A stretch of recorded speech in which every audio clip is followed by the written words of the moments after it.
Hello, how you doing? I'm going to talk to you today about Jamal Bryant. Now, I'm not big on calling out names, but if you're very egregious, I'll call out your name because it's not my channel. My channel is not a gossip channel. My channel is to help people. Okay.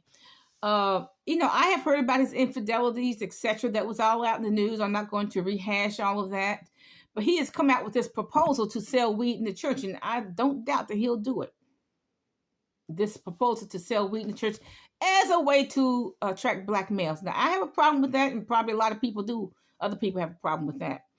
I do not think that he really wants to preach. I mean, that's been kind of floating in my mind for a number of years that he really doesn't want to preach. But what else can he do? Does he have another skill set? No, probably. I haven't heard of one.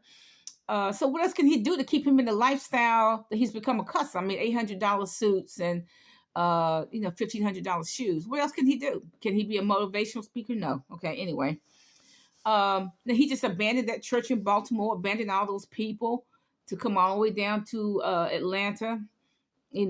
Black Sin City, whatever. Okay, that's troubling to say the least. It's troubling. He got into a argument with somebody, this man in Baltimore. The man cussed him out, and so on. Now that kind of reminds me of Pastor David Manning.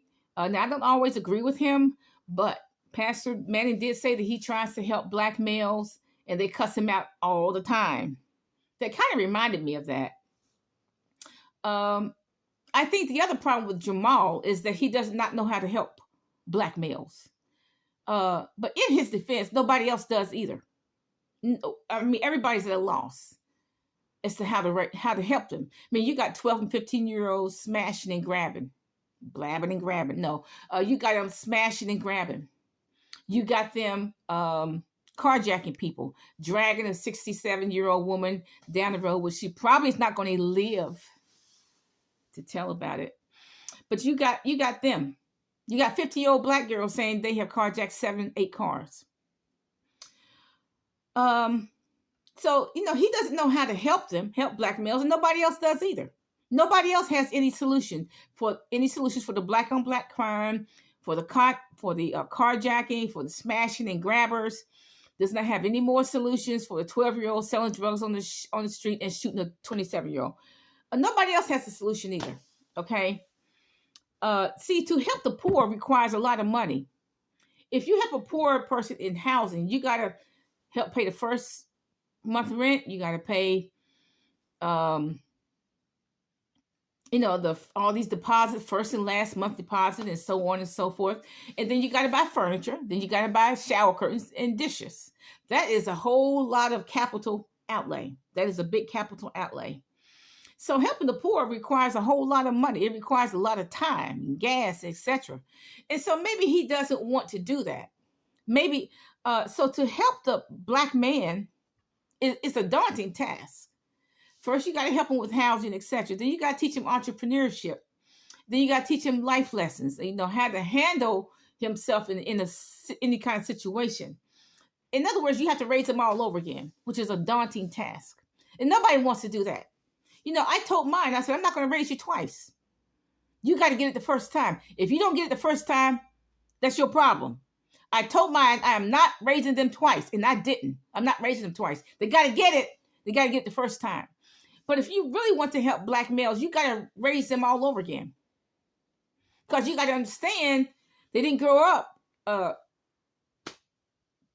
very well. I don't know how they grew up, but and then the streets have a totally different type of set of rules than everybody else. And how are you going to raise a grown black man who's been in prison for 10 years? You can't do it. It's a daunting task. Jamal saying, look, I can't raise these black men all over again. I can't. That's what he's saying.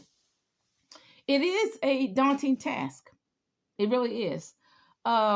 It's too big a daunting task, in his defense. But he's saying he's giving up. He's saying, look, I don't know how to raise these black males. They've been in prison for 10 years. So look, give them some weed and call it a day. Now, I definitely don't agree with that. Why not take the same resources and build housing, build apartment buildings, and employ these black men and let them go on with their life from there? Why not plant gardens? The black men would learn gardening so they can feed themselves and cook and feed themselves. Okay. Why not just take this very same resource that you're going to use to plant some weed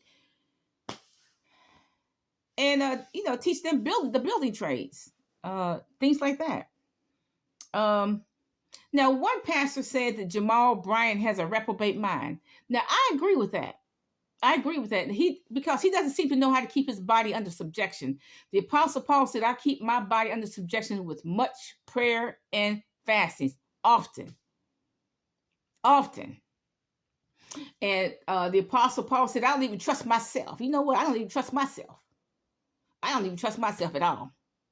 Because I know I'm going to do the wrong thing. So look, I have to keep my body under subjection. I'm not a preacher. I have to keep my body under subjection too. Paul said, I have to keep myself under subjection. I don't think Jamal knows how to keep himself under subjection. He has trouble in the flesh. Affairs, this, that, and the other, and who knows what else. However, it is a daunting task to help poor people. You got a big bill. You got to pay rent, furniture, dishes, shower curtain, clothes probably too. It's a daunting task.